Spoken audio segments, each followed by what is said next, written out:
wanted to, yep. So I was going to say we're going to record the session so that folks who can't make it live are able to watch it later. So please feel free to send me a chat if you're not comfortable with that. But we'll go ahead and get started. All right, so yeah, welcome again. This is the 5th monthly Motivation Monday this year. And these Motivation Monday sessions are a bit different this year because they're live. And so they're being presented synchronously on Zoom, which is really nice because it gives us an opportunity to touch base with each other in a synchronous fashion, but also we have opportunities for people to watch the recording later and engage with us on Twitter using those different accounts there. And my name, I didn't introduce myself. So my name is Alexandra Lee, and I am a PhD candidate at Michigan State University. And I'm just so excited to talk about peer reviewing research and to learn from our wonderful panelists this evening. And so we can go to the next slide. Yes. So we're really, and I'm going to do formal introductions in just a moment. So before we get started, we did want to, I'm going to go ahead and move to the next slide. Sorry. All right, so before we get started, we wanted to just take a moment to acknowledge that this is March and it's Women's History Month. We're really just wanted to take a moment to sort of honor the sacrifices and the contributions that women have made across all domains. And the Graduate Student Committee really wanted to take some time to recognize that and how much women have contributed to our field in education in particular. And so pictured on this slide, you can look up information about this amazing woman, Dr. Ella Flagg Young, who was the first female superintendent of a major public school district and ran Chicago public schools in the early 1900s. And she received her PhD in education in 1900. From the University of Chicago, which is pretty incredible. So I wanted to take a moment to celebrate Women's History Month. And so now I will introduce our panelists. And so we're really delighted to have Dr. Lisa Linnenbrink-Garcia here. And she is my advisor, so full disclosure, I may kind of refer to her as Lisa because it feels very formal to call her Dr. Linnenbrink-Garcia. And she's a wonderful advisor, so I'm happy to spend time with her this evening. But she received her PhD from the University of Michigan and is a professor in the Department of Counseling, Educational Psychology, and Special Education at Michigan State University. Lisa currently oversees 3 federally funded projects that investigate the interplay among achievement, motivation, affect, and learning in STEM fields within K-12 and higher education settings. She has been recognized as an APA Division 15 Fellow and received both the APA Division 15 Paul Pintrich Outstanding Dissertation Award and the APA Division 15 Richard E. Snow Award for Early Career Contributions. Lisa currently serves as a co-editor for Educational Psychologist. Next, we'll also have Dr. Emily Rosenzweig here. She received her PhD from the University of Maryland and is an assistant professor in the Department of Educational Psychology at the University of Georgia. She has received funding from the National Science Foundation for research that investigates the role of incorporating choices into motivational interventions. Emily's work has been recognized in numerous ways, including the Charles A. Caramello Distinguished Dissertation Prize from the University of Maryland Graduate School. She is an editorial board member for Contemporary Educational Psychology and the Journal for Educational Psychology.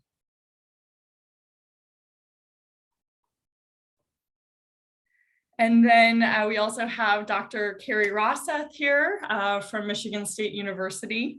And he received his PhD from the University of Minnesota. And he currently serves as the chairperson of the Department of Counseling, Educational Psychology, and Special Education at Michigan State University. Cary has received grant funding from NIH to support his research that examines the way that peers affect each other and each other's motivation, achievement, and behavior, with the goal of developing practical strategies to ensure that peers promote rather than inhibit each other's success. He has received numerous awards as well, recognizing his work, including Outstanding Contributions to Theory, Research, and Practice Award from the Cooperative Learning SIG of AERA. Cary served as an associate editor of the Journal of Educational Psychology from 2014 to 2020. So we certainly have a panel with some major peer reviewing and editorial chops this evening. So it'll be great to hear from them about our topic of peer reviewing research. All right, so for just sort of a high level overview of what we'll be covering in the session today, our discussion will have 3 sections. So the first section will be a discussion with our panelists. And so I'll be posing questions to them and they can each weigh in on those questions. Then we'll open it up for Q&A from those of you who are in attendance this evening. So you can certainly be putting your questions into the chat and we'll be monitoring that. Or you can unmute yourself and ask the question as well. And then we'll wrap up with sort of a collective interactive activity so you can sort of have some of the information that's shared tonight percolate in your brain in a bit of a more reflective fashion. So with that, we'll go ahead and begin. And so for our first question, we'll start with, I'll have Lisa start, and then we'll just kind of go around and we don't have to go in any particular order. So if you feel really strongly and want to jump in, it can be a very organic conversation. But to start, we just wanted to hear from our panelists about what graduate students can do to get our foot in the door and get experience as reviewers. Great. So I would recommend that graduate students reach out to their faculty mentors and start asking them for opportunities to engage in reviews. So most faculty are engaging in a number of reviews every month. And so that's just a good strategy. And I would say probably not in your first or maybe even second year, but by your 3rd year. That's a good way to get started. And eventually you might be able to start writing them with less support from the faculty member, and then they can review it. And so they'll give you a lot of opportunities because it helps them out a lot as well. Great. Yeah, Emily. I was just going to say, I totally agree. My students on the call will know that I've been pushing the co-review this year. It's their 2nd year.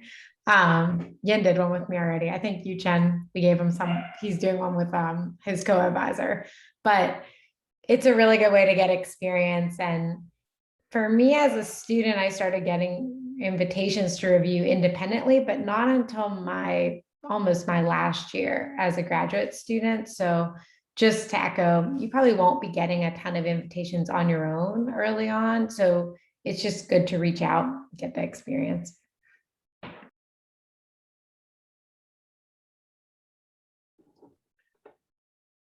Should I just jump in now? Yeah, thanks. Yeah, I'd agree with everything that's said thus far. I guess what I would add is I think different people have different opportunities depending on their advisor, their lab, their program that they're in, and so forth. And so that's normal, that there's a range of opportunities. And so if you're in a situation where you're thinking, oh, my advisor hasn't asked me to do this yet, there's still many ways to be able to have opportunities to be a reviewer. And so I would encourage you to seek those and to do so, at different levels. So it can be within your program. We're talking about journal articles right now, but there are other ways to review in terms of awards, student grant panels, other types of things, conferences. So within AERA, APA, other national conferences, there can be student review opportunities. And then of course journals. And so hopefully you're having some faculty who will make those connections for you, but it's not unusual for people to reach out to the journal specifically. And so, but I would gain as much experience as I could at sort of those introductory levels before reaching out to journals, because we can talk about that later, but I would just encourage practice, and seek those different opportunities. Yeah, just to echo about the conference presentations, my first time independently reviewing was for Motivation SIG and for AERA Division C. And it was great as a student reviewer because it's kind of a little less than what you'd write for a full peer review. So it's the way to get your feet wet. Great. So this is sort of the opposite end of the spectrum, but we wanted to hear, eventually I've heard that you get lots of papers sent your way to review. And so once we become more accomplished scholars, and we might be in that boat, what would be some approaches that you've used to decide which papers to review? And would there be a time to, even as graduate students, where we should sort of be managing, like, I don't think I'm ready to review this yet. So curious to hear, how we would know which papers we should review. And anyone can jump in. I'm happy to go first because I feel like I was most recently in the position of deciding these things that I never was before. So when I was a student, and I really didn't get very many review invitations, but just a couple as a student, and then as a postdoc too, I just said yes to everything, no matter the journal, the place, any opportunity. And I did it because I wanted the experience. But starting in the middle of my postdoc, I started reviewing a lot. There was one summer where I really was doing a review just constantly. And it was just almost every week or every 2 weeks, a different review. And they were still taking me a little bit of time, more time, and you get more used to it. And I did start to prioritize certain things when I was reviewing at that point. So not early on, but that was just my experience. So I don't know if that's the right thing to do. And I'd be interested to hear what like Cary and Lisa have to say. But then when I started to prioritize the things that I kept in mind for saying no were, if I'm on the board for the journal, then I almost always say yes, unless sometimes like I had a baby, I took a few months off of reviewing and just said no to everything and gave the editors a heads up, and it was totally fine. But I say yes to that. And then if the paper is something that I'm really curious to read, I will also say yes. Or sometimes if it's a journal where I've never reviewed before, but I really want to build a little bit of a relationship, I also say yes. But it has to be a topic that I think will be kind of exciting to review outside of the scope of the boards where I'm on. And I will say as a student, I got a paper that I was invited to review that really wasn't aligned. I had published a paper a long time ago as an undergrad from my thesis related to something in cognitive psychology that I really didn't study as a graduate student. And I got invited to review a paper about that topic. And I did not know what to do. And I emailed the editor and asked if it was a good fit. And I said, this is what I'm studying now. And ultimately they did have me review the paper, but at least they had the heads up of like, this is my expertise coming in. But in that, if you really feel like you can't review it totally outside your scope, I think that it's very reasonable not to accept the request. Mm-hmm.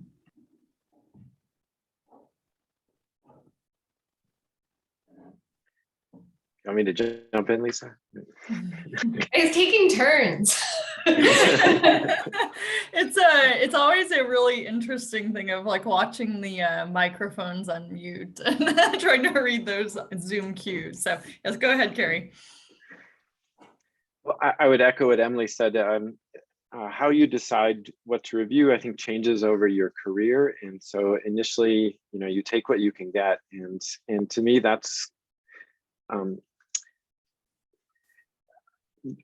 it changes over your career, but I don't think your goals change. And so before getting into sort of how you decide, I think it's helpful to specify the goals with reviewing in the sense of I really believe that being a reviewer advances your own work. It makes you so sensitive to the strengths and weaknesses of research in a way that sharpens your lens for evaluating your own work and your ability to situate your work in the broader literature. And so it's such a really fast and effective learning tool for advancing your own work in terms of developing that lens. And so that's why take what you can get.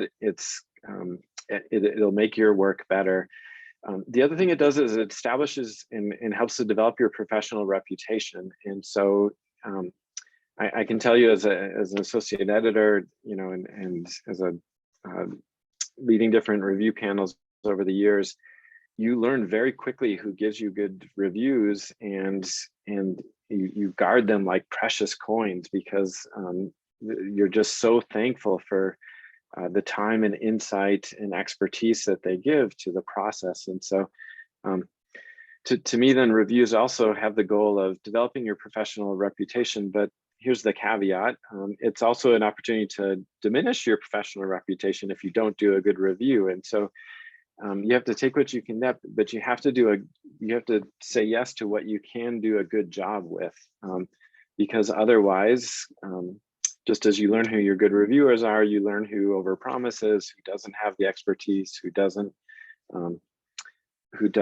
write constructive reviews, and so forth. And so it's really a very serious endeavor. And so that would be early stages: take what you can get better, and then take what you can reasonably do well in a way that's going to establish your professional reputation. And then later in my career, you know, particularly as you get on editorial boards and editorial roles, you have to say no a lot to ad hoc reviews. And so what I've been doing at this stage is when work is really targeted in on particular areas of work that I'm doing, I'm excited to get the opportunity, because you get a first look at what's pushing the edge of, and then you get to check, are they citing your work correctly? Are they saying the strengths and weaknesses of your work? And so that's always a nice thing to get an inside look at. But then I'm saying yes to things too, where I've got professional relationships with the editors and others who are working in the journals. And so, very often it's a returning a favor or what have you. And so, but I hope what's clear from my answer is I don't think the goals change. I don't think the goals change from being a graduate student till now. It's what's advancing my work, and what's contributing to your professional reputation, and what's providing that service to the field. Yeah, I agree with everything that Emily and Cary have said. I think that you've heard the theme that your decisions are going to change across time. And one thing as an early career person, it can be hard to say no because you worry about what that means. And in general, you should say yes if it's a high quality journal and it's aligned with your work, but don't say yes to the cost of getting your own work done. So I probably over-reviewed a lot as an assistant professor. My standard was 4, sometimes 5 a month. And I think that was too much. So I got on a lot of editorial boards pretty early and had to say yes to all of those. And then these other ones would come up, like, developmental psych contacts me. I'm probably going to say yes to them if they ask me to do a review. So you need to, depending on how that's happening to you, if you start getting into this queue where you're getting a lot of requests, you need to be a little bit more discerning in terms of what you say yes to, because if you say yes, you're on several boards and then you say yes to maybe a lower tier journal. When that top tier journal comes along, you're either going to say yes and not write as much, or you're going to have to say no, which you probably don't want to do. The other thing is, no one's really said this, but I think it's really important when we think about reviewing to remember that it's a service, and that also every manuscript you submit has 3 or 4 people reviewing. So I kind of view it as part of your civic duty to review. And so if I'm submitting a manuscript to a journal, I almost always agree to review if they ask me. And that's not to getting good with the editor. It's because I view it as my duty of, like, you're finding reviewers for my work. And so I also have to contribute in that regard. So that's another thing to think about is like, where are you submitting? If those places are asking you to review, you should, if you can at all, say yes to those.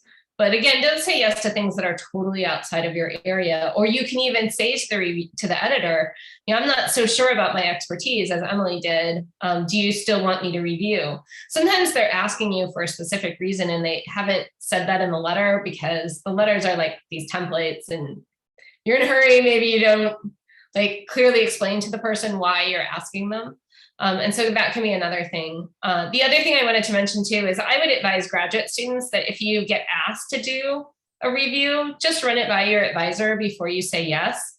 There are so many journals out there and some of them are not really publishing the quality of work that you would necessarily want to spend your time reviewing. And so that's not really a great use of your time. And it's probably worthwhile to ask your advisor. And I always encourage my students when they get asked before they have their PhDs to just reach out and let the editor know that they don't have their PhD yet and make sure that they are still okay with them reviewing. Often they'll say yes, but I feel like an editor needs to know that. And if you've published, they may not really realize it because they're just searching through citations of what work are they citing, and then they're reaching out to those people and they might not look carefully at your Google Scholar, or maybe they can't find you because it's harder to find graduate students on the web than it is faculty. They don't always have web pages. And so just check. I just add to what Lisa said too, as your career moves along, you're a new assistant professor, your chairperson can be really helpful with making those decisions too, in terms of saying yes to the editorial boards or other opportunities. And then they can sometimes take a little of the heat off of you as well, in the sense of if you're getting requests and you don't want to burn a bridge with a professional relationship, but you really don't have the time, or you need to prioritize other things. Your chair can be in that role where you say, I would love to do this, but my chairperson says I need to set limits on this type of thing. So it's a way of saving face in a difficult situation where you don't have to take sole responsibility for saying no.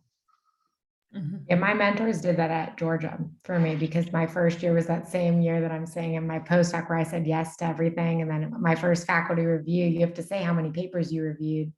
And my feedback was, you know, you're doing well, but you are reviewing too many papers. Like that was my constructive criticism. And so for the next year, it was much easier to turn it down, because that's what my mentors had advised me to do. And I was invited to serve on editorial board at that same time. And so I discussed it with my mentors and, you know, talked about like, okay, well, if you accept this, then you have to turn down like a lot of your other invitations. And having that conversation was so helpful. Because honestly, I was just saying yes to everything before that, but very few no's, only if I was really busy or like out of town. But now I have changed the way that I do it since that conversation. Interesting.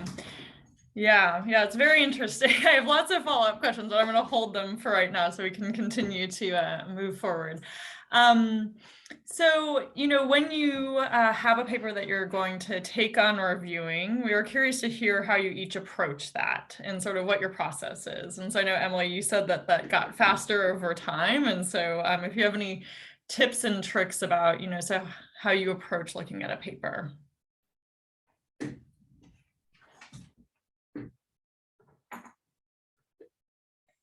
Anyone can start. I haven't gone first yet, so maybe that's why I don't. Oh, good. Yes. Okay. Yeah, we can take turns going first. it's always the risk to go first, because you have to. So I would say I didn't start this way as a graduate student. You know, you start with the introduction and then you don't understand the method. So you skip that, you skip the results because you don't understand that. And then you read the conclusion. It's exactly the opposite of how I do reviews now. So after I quickly read the abstract and make sure this topic's in my area of expertise where I feel like I can provide feedback, I'm moving immediately into the method to say, is this good? Is this data of a quality that is publishable in this journal? And before I even read any of the introduction or the argument for why this research and so forth, I'm just really looking very specifically at that method. And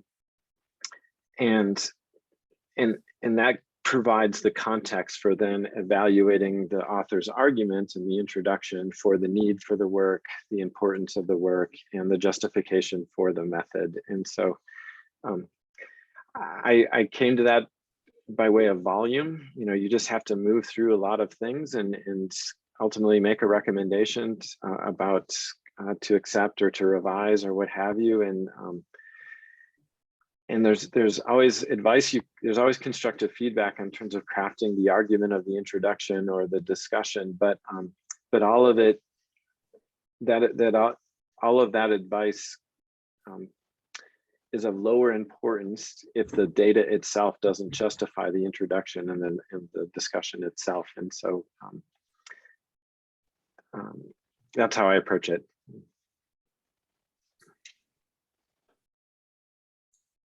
I'll go next. So I do still read the paper from front to back, but that's in part because sometimes if I really think their idea for why they're doing what they're doing is good, then I might be more forgiving of some of the methodological approaches as if it still has something to say. If it seems like a particularly innovative idea. And on the flip side of that, even if they have good data, if they can't sell me on the idea, I'm not going to give a very favorable review.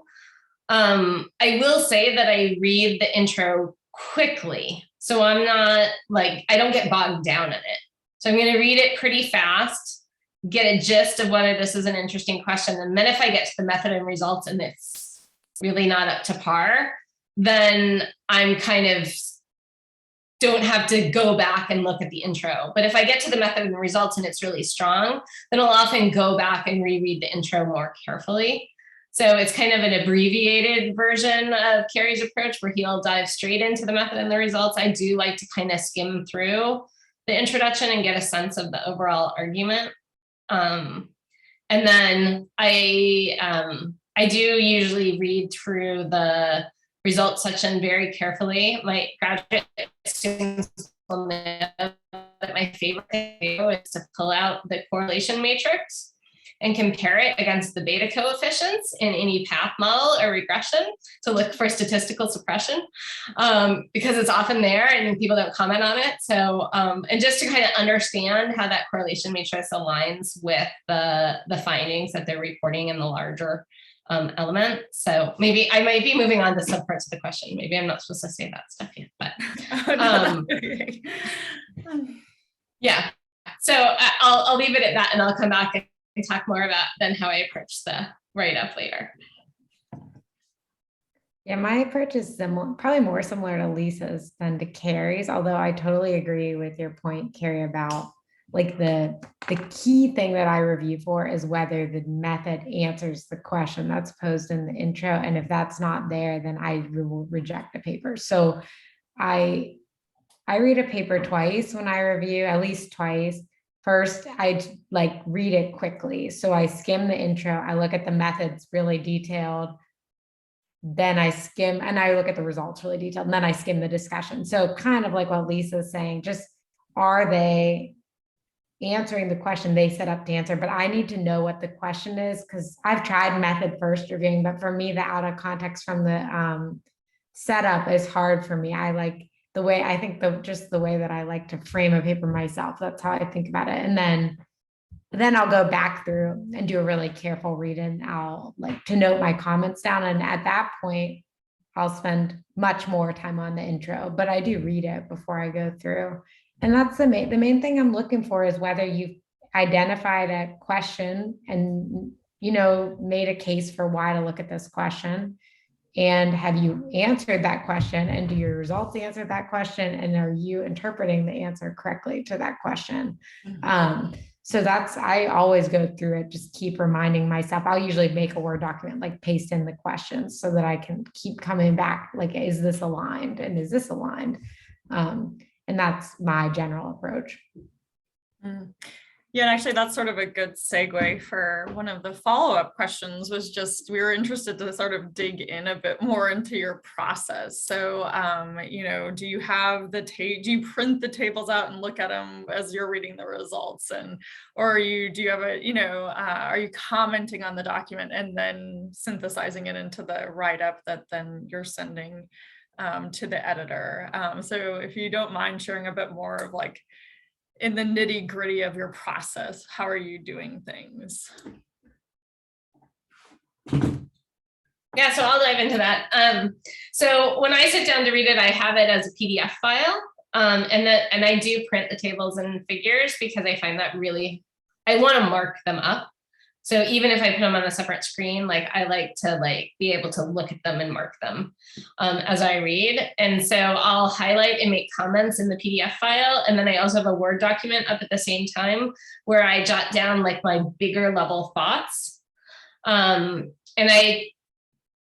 that first pass through, I do note some nitty gritty things, but in general, my reviews, like I'm not one of those people that, you know, is like, in the first paragraph, line 2, like I don't get at that level of detail. I try to stay at the bigger picture. And then depending on whether it's a reject or revise and resubmit, my reviews look quite different. My reject reviews are really big picture. Like what are the main reasons why I'm rejecting it? There might be a lot of other things that are wrong as well, but I'm not going to put that in my review, especially if it's a really clear reject.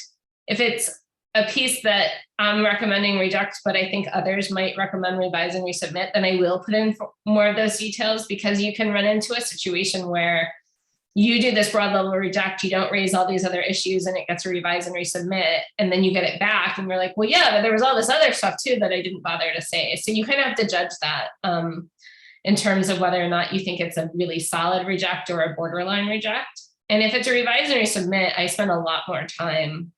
So I'll take that after I've read through and made comments in the document, and sometimes gone back to look to clarify, and I'll sometimes go back and reread sections that I'm unclear on.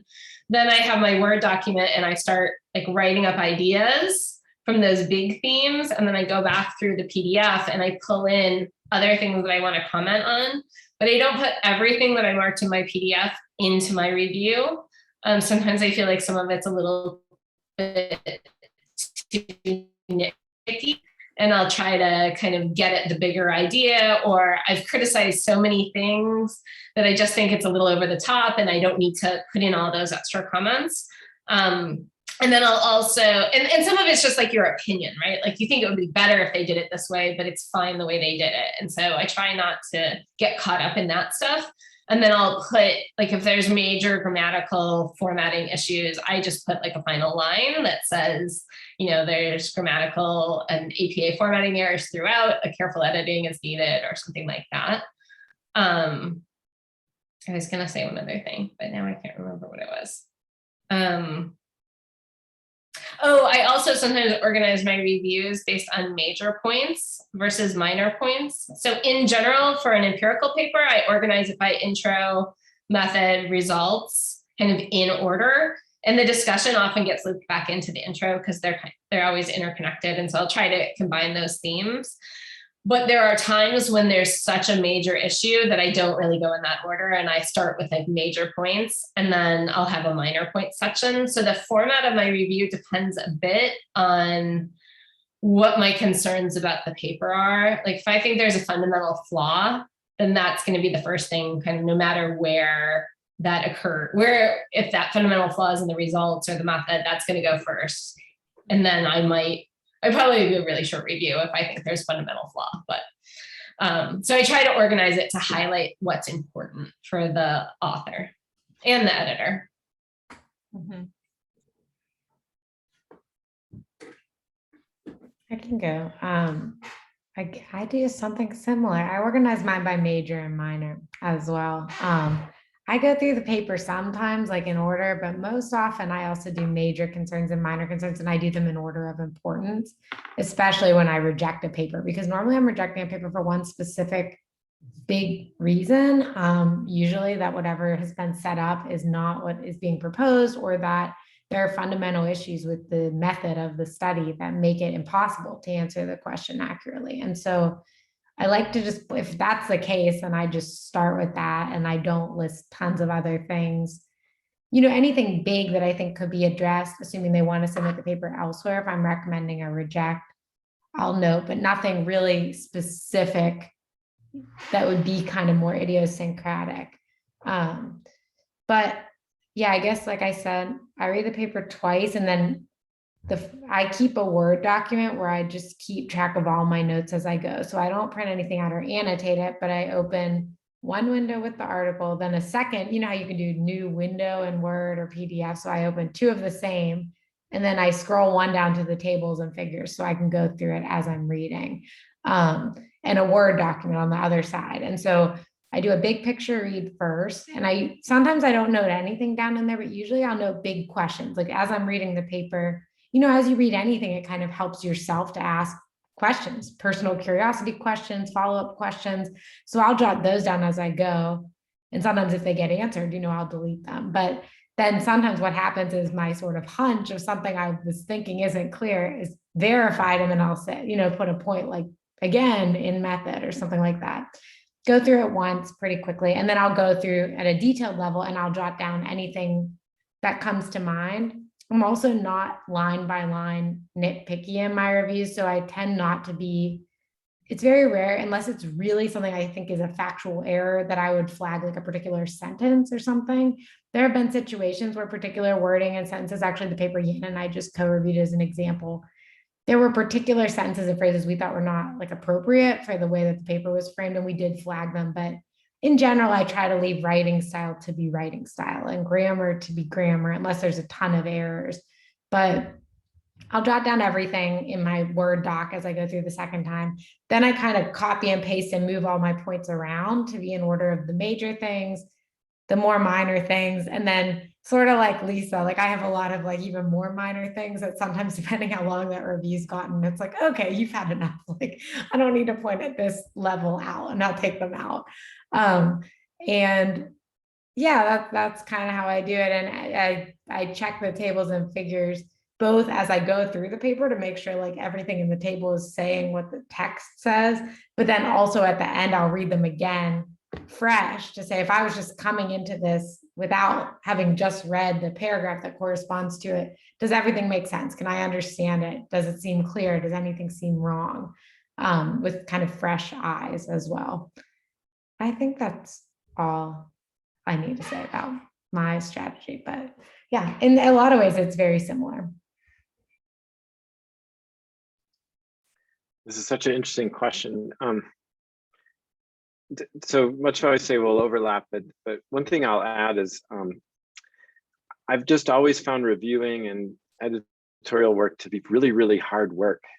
And so part of this is I need to be fresh. And so it's not something that I do at the end of, a long day of my own writing or a long day of meeting or something. It often takes place at night or on the weekend, because that's the only time I'm not doing other things. And so my family was very glad when the associate editor thing ended, because suddenly I was gone less in the evening and on the weekends. But I had to have a clear mental space. And so for me, that meant often not only when do I fit it in the day, but a lot of time in coffee shops, because I wasn't going to work on other things when I had to focus on this review. And it's not always the thing you want to focus on. And so that was just my method for being able to get into the place of having that one thing to be able to focus on. I print?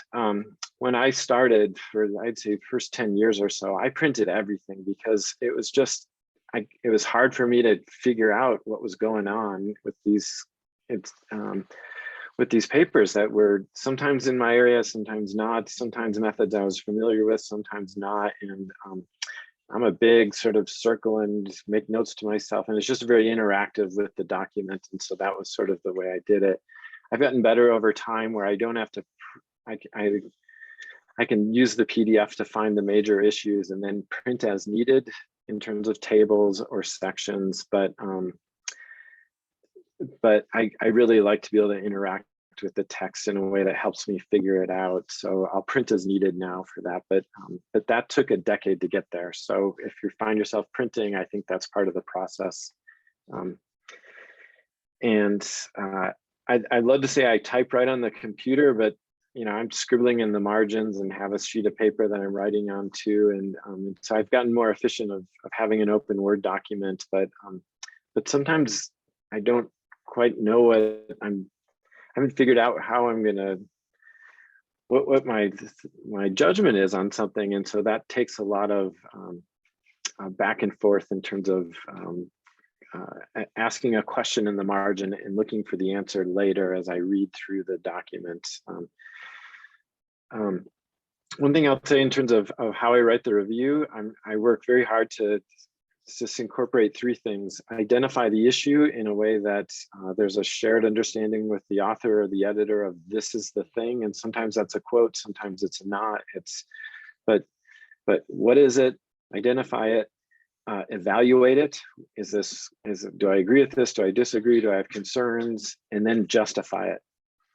I don't think reviews are very helpful when they first aren't clear about what they're evaluating, or two, they don't actually offer a judgment, or three, they don't justify it. So those three things to me are the three legs of the stool you really got to have. I do major, minor, just like Emily and Lisa. If it's a reject, I usually don't include a minor. I'll just focus on those major issues. As you get to a second review, even a third review, those sort of line by line things that will increase as the major issues decrease. And I would just put a plug in as an editor. As an article moved towards acceptance, I always appreciated lots of eyes looking for those things, because at the end of the day, I felt like my name was also on this document as editor. It wasn't, of course, but I'm the one who signed off on it. And so I just put a plug in for reviewers. You don't want to do that at the early stages if there's major issues to address. That's the thing to focus on. But the editorial process, I think, is stronger for more eyes looking for the small details as you get towards the acceptance level. Yeah, this conversation is making me learn a lot about reviewing, but also just makes me appreciate the work that reviewers put into reviewing our papers. And so it's really like pulling open the curtain, I guess, and we can see what's happening behind the scenes. I'm finding it to be really informative. And it's also making me think about how I can better review my own work before submitting it somewhere. So lots of useful information. I was going to ask one more question and then we'll open it up for audience Q&A. We were sort of curious to hear, how do you make that decision on what you're recommending, whether it's accept, revise and resubmit, or reject?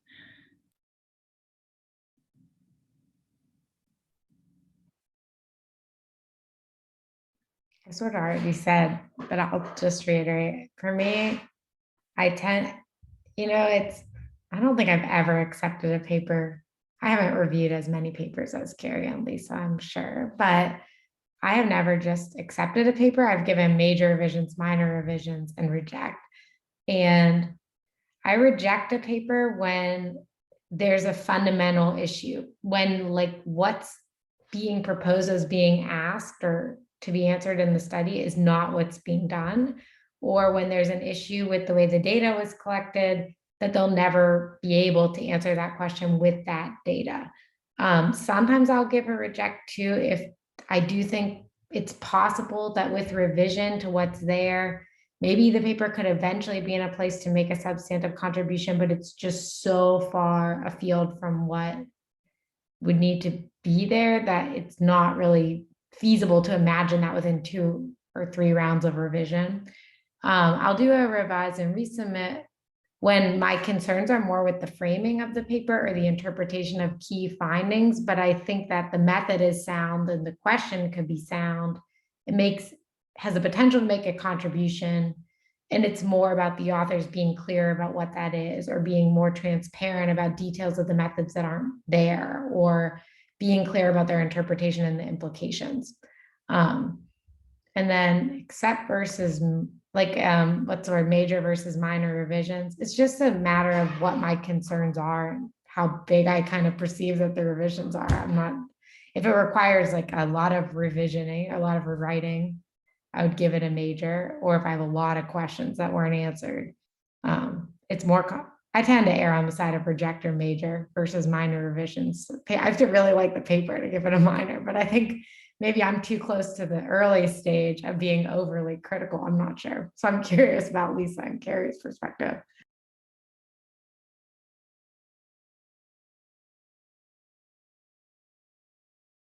Yeah, I was just going to comment that I feel like, at least as a graduate student, I'm just impressed by everything.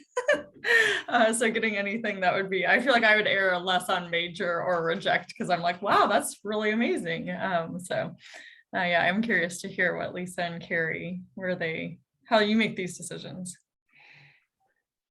I think Lisa and I were waiting to see who's going to break first on the hitting the. It was your turn. It was my turn. I lost track. I think it needs to advance knowledge. It needs to contribute to the line of inquiry, and so that can mean different things in terms of the quality of the data or the nature of the question in different literatures. And so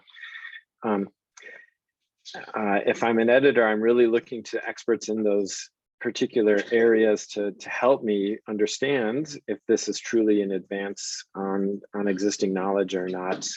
But there has to be a contribution. It has to advance that line of inquiry. And so that to me is always the critical issue for accept. Putting myself in the reviewer role, that if I'm saying accept, it means all the issues that I've identified have been satisfactorily addressed, or the issues that other reviewers have identified that I'm like, oh, I should have thought of that. That those, because you see them all as you move through the review process. That to me is really what I'm looking for. That I feel in my judgment, everything has been satisfactorily addressed in a way that we can now publish. Major, minor. I rarely say minor until we're at that level of line by line editing. This is really just a matter of clarity or being concise or a few minor details or something. But major is always in the realm of I don't know if this issue can be satisfactorily addressed by way of the existing method or by the amount of writing that needs to happen within the confines of 2 to 3 reviews. And that's a big issue, because sometimes you can have a study that could go through more extensive revision and then be resubmitted. But I'm really sensitive to that as a reviewer and then as an editor, that you can't do this forever. It's too hard on the authors, it's too hard on the reviewers. You really, can you do it in 2 to 3 reviews is a really key issue for me, and in recommending continuing with that review process or saying reject. So I think I'll stop there. So I'm going to put on, Cary kind of did this back and forth. I'm going to try to put on 2 different hats of what do I do as a reviewer and what do I do as an editor, because I think that those are somewhat different questions. As a reviewer, to answer Emily's question, I don't think I've ever recommended accept on the first time I'm seeing a manuscript. It's either reject or revise and resubmit, and usually it's going to be with major revisions. And the criteria that Emily and Cary said, those are the same that I go by too. I will say, in terms of contribution to the field, it's really important to know what journal you're reviewing for. So like Cary was the editor of Journal of Ed Psych, I'm the editor of Ed Psychologist. Those are journals where the manuscript has to make a major contribution to the field. And so that's actually one of the first things I look for as a reviewer. It could be really well done, but if it doesn't substantially advance an issue, then it's not going to get accepted into that journal. So you kind of have to know your journal. And that's one of the nice things about serving on an editorial board, is you get to know the journal better, because once you submit your review and all the other reviewers have gotten theirs in, and the editor makes a decision, you're going to see all the reviews. And so, especially when I first started out, I would read those really carefully right when they came out, because then that would be like fresh, relatively fresh of what that paper was, and kind of learn, what did other people point out? Was I like, it helps you calibrate yourself. So I'd recommend doing that. And then like on the second round, then I might be more likely to recommend like an accept with revisions or a full accept if I think they've addressed all the issues, but I wouldn't really do that on the first round. I wanted to say a couple of things about that second round. So first, if an editor asks you to review a revision, you really, really need to say yes. It's hard for the authors if you don't, because then they're going to get asked, they might get a new reviewer, and that's really rough. And the second thing is I try to follow the strategy that it's not really fair for me to raise questions that I didn't raise in my first review unless something new came up as a result of the changes they made. I will raise something if I notice a critical fundamental flaw that I didn't catch the first time, because ultimately you want good work to get published. But especially if you're on a more nitpicky issue and you didn't raise it the first time, I consider it to be in poor form to just keep raising all of these small issues in your second, when you're reviewing a revision. So when you sit down to review a revision, it's really different than when you do the original review. You read through all of the, like I read through the original reviews, and then I read through in the editor letter, and then the response to reviews. And then I sit down and read the manuscript, and I'm reading it to kind of see like, well, they made a really convincing argument in their response. Did they actually carry that out well? Because like by the time I finish reading the response, usually I'm like, okay, I think they probably did it or they didn't. And then like, I look for the proof in the actual manuscript. So just as you're thinking about that accept versus revise and resubmit, it kind of depends on the stage of where the article is. As a journal editor, I mean, you're looking at it in a somewhat different way. So probably your first question is the fit of the manuscript for the journal. And it's probably not going to get sent out for review if it doesn't fit your journal. I know that JP had very specific criteria of things and continues to have kind of specific criteria for rigor that has to be in there for it to really get sent out for reviewers. I think all of us have probably gotten death rejects from various journals. I know I have, just for that reason. For EP, as psychologists, we don't publish empirical work, so we actually have our managing editor reject those because they don't even come across my desk. Because they're really not a fit. But then other things are, it's a judgment call. And editors are engaging in desk rejects in part because the review process takes it so long and is so resource intensive. And so that's one thing that is kind of a first pass of, is it even a good fit for your journal? And then I would say as an editor, like, do I offer revise and resubmit, or do I reject? If it depends on the same things that the reviewers are raising in terms of, do I see potential here? Is this a good idea and it just needs some work? Do I think they can get there? I'll often give them a chance to get there with one revision, right? So if I think it's a good idea, if I think that the issues raised by the reviewers are things that can be addressed, then I'll offer a revise and resubmit. I often try to provide language about how much of a major revision that really is going to be. Is this a total overhaul, or are you pretty close? And then at the decision of, do you accept with revisions, or do you just reject a second revision?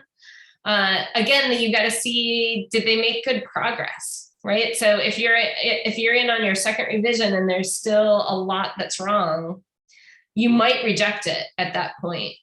So that first revision is really, really important in terms of being an author, right? To really try to address those points. And if you've come pretty far, but people still have a few concerns, then, that's a revise and resubmit. If people still have major concerns with what you did or found you to be unresponsive to the points raised, then that's going to be more likely to lead to a reject. Great.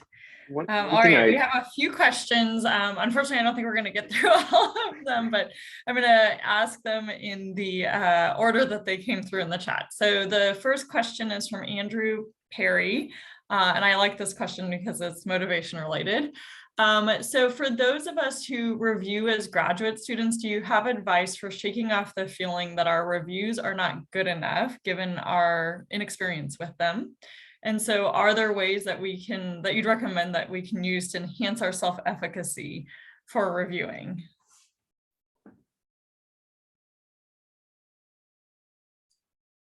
I would say read the other people's reviews of the same paper. And if that'll help you calibrate, and it might help you feel more efficacious. If it helps you feel less efficacious, it'll give you a model about what you might do better next time. And then you can try again and see your improvement, which should build your self-efficacy. I would echo that. And that's part of that's baked into the advice of review everything you can early on, because you've got to develop that skill, and you've got to. And it's not just doing the work, it's getting the exposure to the other reviews. That's really the key socialization process, and then the editor's decision. And so the thing I would add to what Lisa said, though, in terms of self-efficacy is, and my comment applies to the whole gamut. So not just graduate students, but all the way through as your full professor, your editor of a journal. I take this really seriously from the standpoint of, one of the sort of early mistakes that I notice is you come to graduate school and your critical lens just gets, polished in a way that, like, you're good at finding every flaw in everything. And what isn't quite polished is the judgment about which of these many strengths and weaknesses rise to the top in terms of being the critical or the major ones versus minor. And so you get sort of the hypercritical. It's good. You're developing that lens, but it's the responding in a proportional way that, and that judgment of weighing those things, that's the thing that takes time after you've developed the skills to actually identify the strengths and weaknesses. And so, so the piece of advice I would give in general in terms of that self-efficacy, but as a reminder throughout your career, is understand first, judge second. When people submit something, it can represent a huge point in their life, right? It's their big study, it's their thing that will get them promoted, it's their the question they've been after for decades. Like, I've always felt, Lisa mentioned the sense of duty as service to the field, but I've also felt, and I feel the sense of duty to the author also in wanting to respect the efforts, whatever the quality that came through. And to me, that informs the tone of the review, in the sense of, it doesn't diminish your critical, but it helps you in terms of the tone and trying to find a constructive way of providing feedback that helps the author advance their work, whether it happens to get published in your journal or not. It's going to help their line of inquiry. So I just offer that in the sense of, are your reviews good enough? A critical line for me is, are they constructive? Are they helping the author make their work better, regardless of whether you're judging for it to be published or not? If you can be efficacious in that, that's a huge service, both to the author, but to the field as well. Yeah, I don't have anything really to add. I think that's really well said, especially the constructive piece. Oh, I do have one thing to add. Just kidding, but it's not related. But I really agree with Cary's point, because that's the number one thing that I see in working on reviewing. I do peer reviews as part of my course, my graduate course, and working with students. I mean, it's just really easy to be critical, easier than you think, without the lens of being constructive too. Is hard to polish, but it's really important. And the one thing I'll add, which was sort of related, is that if you're not sure if you're saying something right, or if you want to run the idea past somebody, I have both asked somebody else to talk through my thoughts with me about a paper and whether this review seems in line. Another student who had more review experience than me, this was when I was a student. And I have had a student when I was a postdoc asked to do the same thing with me when they were a student. And I gave them advice and just say, this is what I'm reading. Do you think it's okay to say this? If you're not sure, and that can just help you. It doesn't have to be somebody super senior, although like maybe, as a mentor, I'd be always happy to do that. I'm sure many mentors would, but just somebody with more experience. It's sometimes just helpful to make sure, the lens of, is this language, does it seem appropriate? Does it seem balanced enough? The piece I'd add to that too, and because there's a question in about what if you don't know the method or you don't know the statistics or something. Disclosure about your area of expertise and questions. It's what you don't ever want to do is because again, this is part of establishing your professional reputation. Don't overreach in a way that you're off. If you're saying, no, you've calculated this descriptive statistic incorrectly, and then the other two reviewers or the editor says, actually, you're wrong. You really want to believe in whatever your point you're making and to have confidence in that. And if you don't, then that's, to me, that doesn't mean you don't raise the issue, but you clearly contextualize that concern. So for example, I'm reading something, the statistics I don't understand, I'll just say that. I am not familiar with this method, but then I'll add the but. But my guess is other reviewers or other readers of this article might also be unfamiliar. And so as an unfamiliar reader, what would help me for the authors to explain are, and that's just that it shifts the onus from I know what's right to the way it's written doesn't help me understand and I need more information. And so it's still helpful to the editor, but it also doesn't oversell my expertise as a reviewer at that time. Yeah, Lisa or Emily, did you have any follow-up thoughts on this issue of sort of coming across something that you don't know? So whether that's a statistical method or even something around theory, perhaps that you aren't so familiar with and how you've handled that? Yeah, I often come across that issue. I mean, we're not experts in everything. I'm an early career scholar. I know some things and not many, many others. And Cary's point, the thing that I always think is if it's not clear to me and I'm your average reader of with the journals where I'm on the board, CEP, like Contemporary Ed Psych and Journal of Ed Psych, okay, I'm probably the average reader of that journal. So if I don't understand it as a student or an early career person, then probably most readers won't understand it, or at least many. And so I will tell the editor, you can write comments to the editor separately when you submit your review. So often if I really don't know the method being used, I'll comment in there and say, I'm really not familiar with this method. Sometimes if it's in the review and I want to and I have a question about it, but I'm not sure, sometimes I'll say, I'm not an expert in this method, but this is my question. But a lot of the time I'll do exactly what Cary said. I don't know this, I'm not familiar with this area, but this isn't clear to me and it might not be clear to other readers either. And you might just want to make it a little, spell this out a little bit more. Yeah, and I would just say that editors are often asking people for specific expertise. And so I generally assume I'm not getting asked for my statistical prowess because that's not like where my strength is. And so like I might get asked to review an LPA and I can like talk about latent profile analysis, which not everyone is familiar with that technique. So I know enough about it, but I'm not going to know if the paper made a major error. And so I'll let the editor know that I read it at this level. And if you were thinking I was going to do this other thing, like that's beyond the scope of my expertise. And so I think just being upfront, but also understanding, like, I think you can kind of step back and say, like, why did the editor ask me to review this? Like, and sometimes they'll say, I just needed a general view. If you're on an editorial board, you just get sometimes sent things that are outside of your expertise. But the editor is usually pretty upfront with you of just like, I just wanted your overall take on this as an educated reader of our journal. And so I think you just have to know where your role is. And I think you have to be careful about, I remember I made a mistake as an early career person. I reviewed a paper, which turned out to be a great paper, and it got published eventually. It was a rough review process. And they were using this statistical technique I knew nothing about. I'd heard about it. It was in like, in multivariate, how you do a technique a week. So I'd learned about it in that. So like I knew what it was, but I didn't really know how to do it or anything. I spent forever reading about it, trying to understand what it was.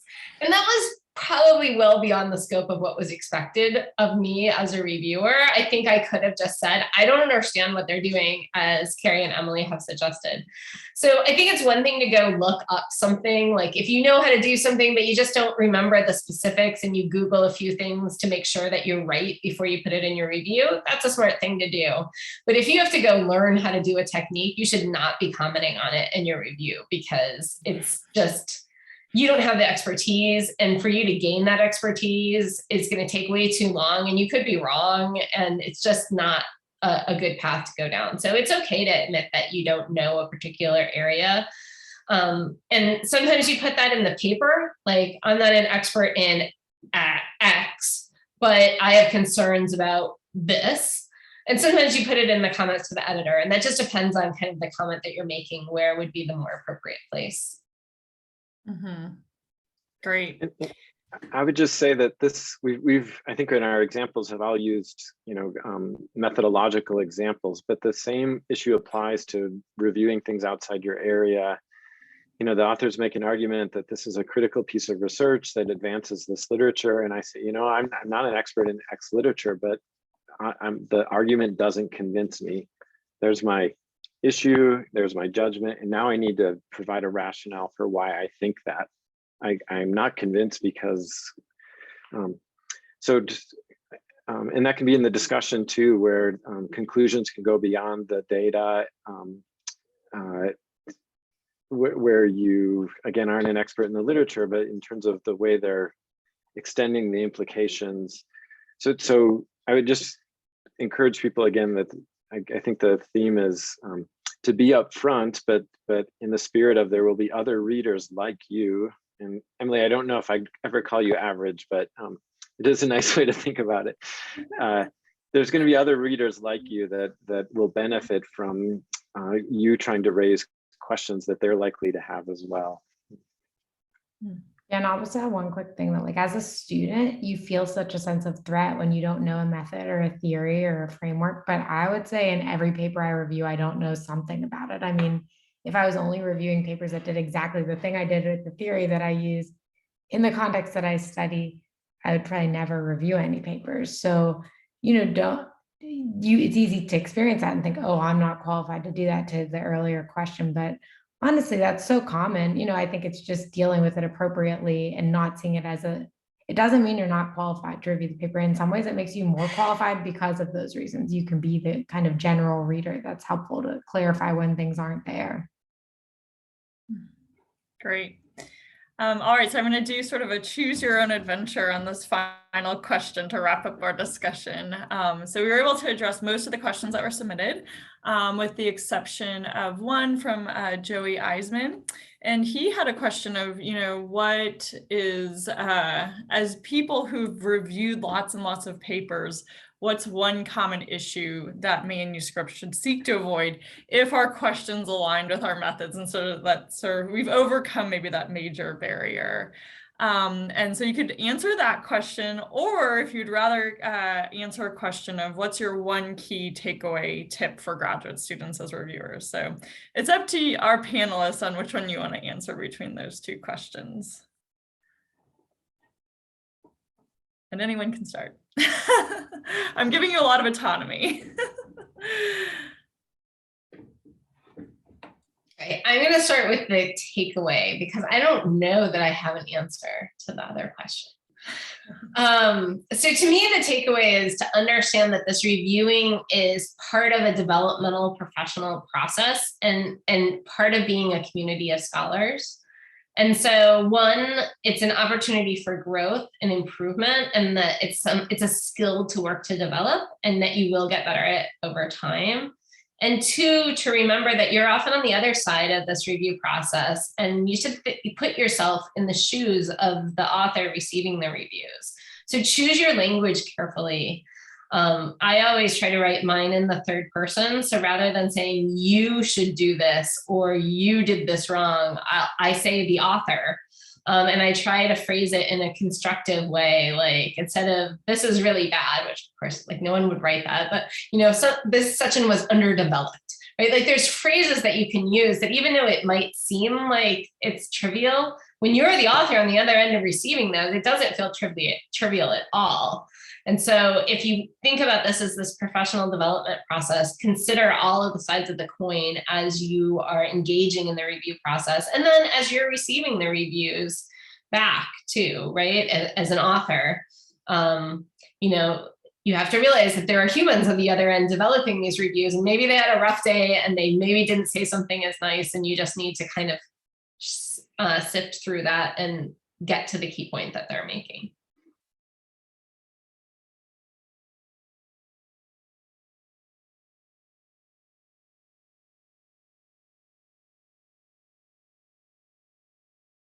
All right, I'll go, Cary. I don't know who's up next. I lost track here, but I was keeping pretty good track of like what's this order we've arranged on. I also don't know that there's like a common issue in manuscripts. I feel like I review so many manuscripts and they're all so different. I don't necessarily think of like major pitfalls off the top of my head, but my piece of advice is, I was going to say be constructive, but Lisa stole it already. And I really appreciate that comment because I agree.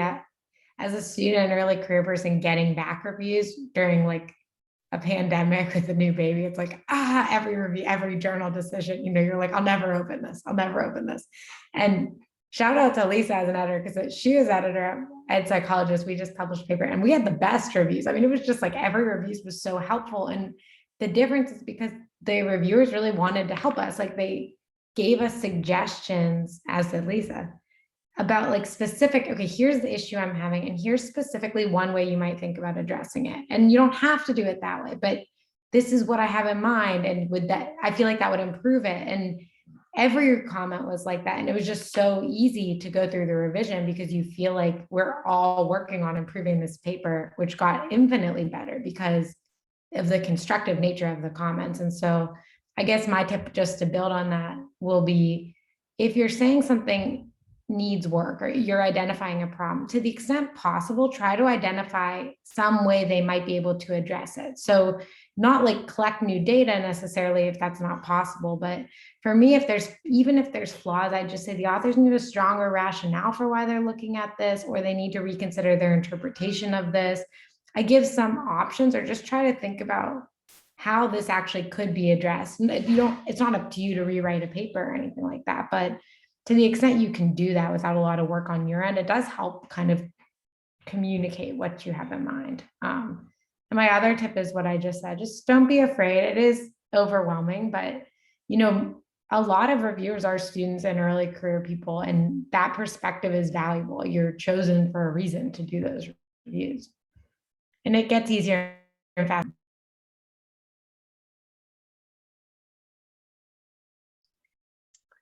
It's really nice to go third because it's I agree so much, and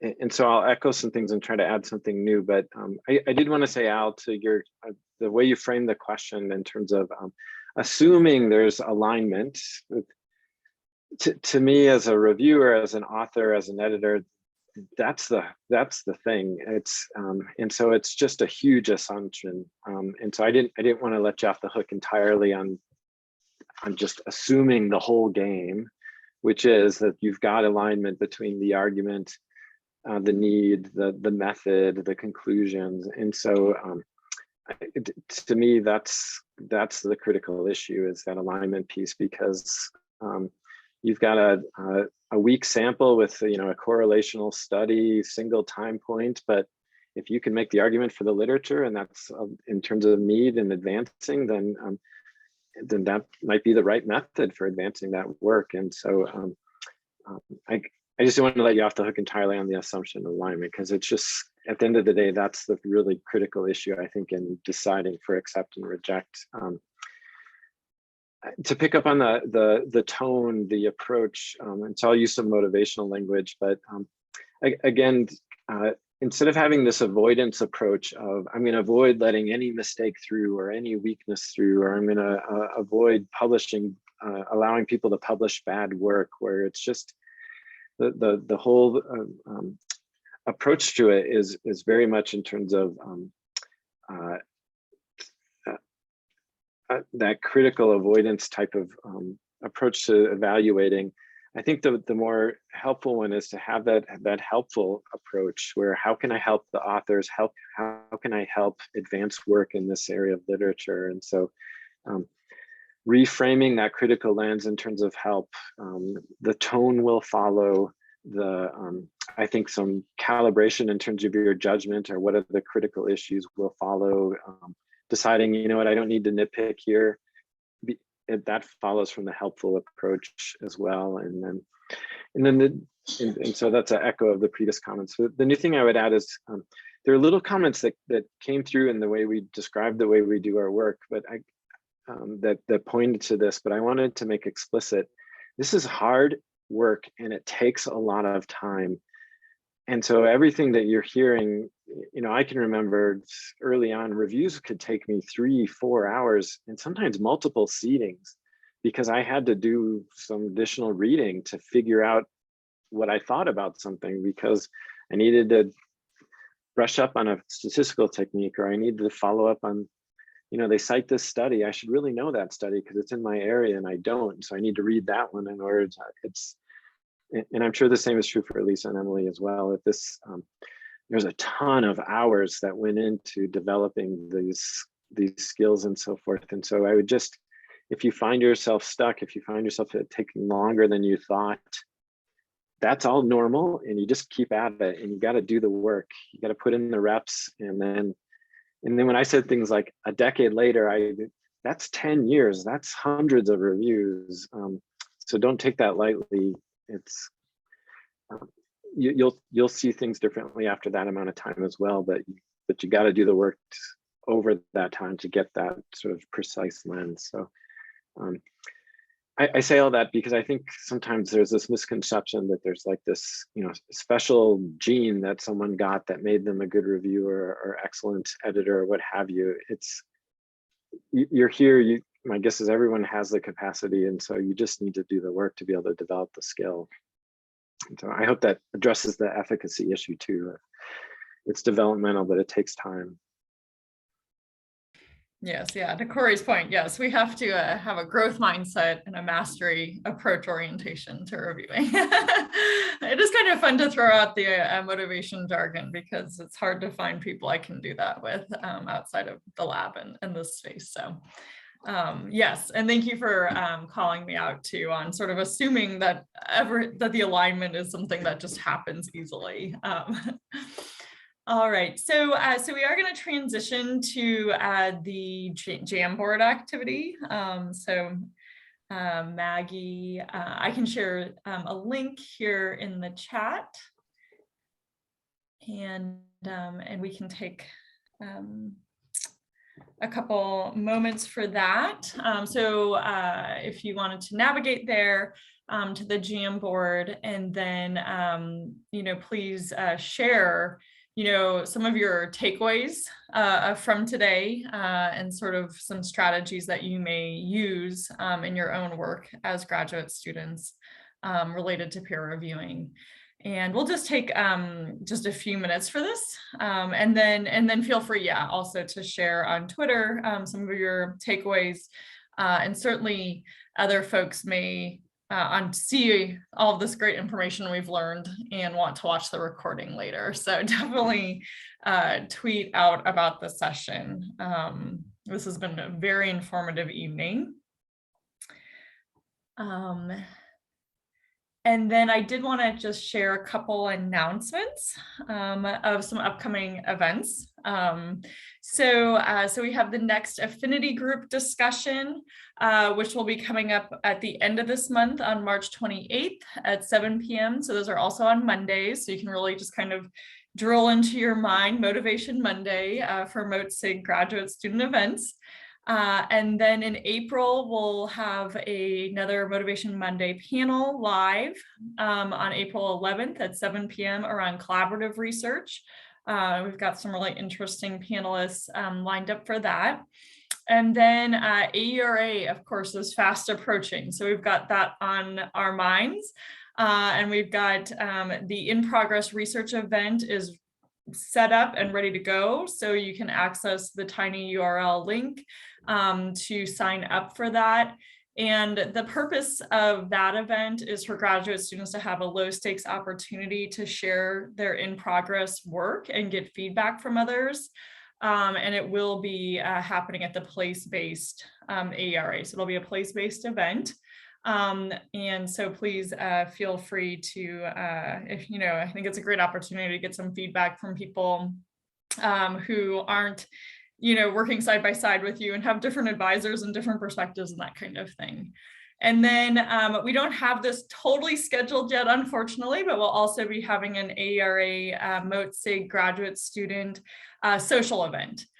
So we'll be having an event with sort of a walking component at Balboa Park, followed up with a social component that people can join us at with a coffee or something like that afterwards. So stay tuned for the details on that. Yeah, and then Joey's here, and so he has lots of knowledge about affinity groups and the in-progress research event. So now's your opportunity to answer or ask any questions about those things. All right, anything else from